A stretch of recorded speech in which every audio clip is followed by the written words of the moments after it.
তো হ্যালো বন্ধুরা, সবাই কেমন আছো? আশা করি ভালো আছো আর আমি অনেক অনেক ভালো আছি। তো অনেকদিন পরে একটা ব্লগ ভিডিও নিয়ে চলে এলাম। তো আজকে যাচ্ছি আমরা বনলতা। তো বনলতা ঢুকতেই প্রথমেই দেখতে পাবে চারিদিকে ফুলের বাগান। তো তার পাশাপাশি রয়েছে অনেক ধরনের পশু পাখি, যেমন ওখানে রয়েছে মুরগি, এখানে রয়েছে উট পাখি।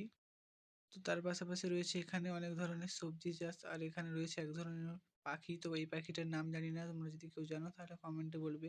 আর এখানে রয়েছে এক ধরনের মুরগি। তো তার পাশাপাশি ওখানে ফুলের চাষ হয়, আর এখানে রয়েছে ছোট ছোট গাছের চারা।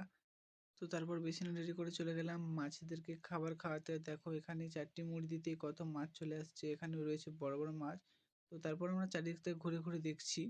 আর এখানে দেখো কত বড় একটা বাঁশের গাছ রয়েছে। তো তার পাশেই দেখো এখানে কত রকমের কফি। এখানে তোমরা কে কে বনলতে এসেছো কমেন্টে বলবে।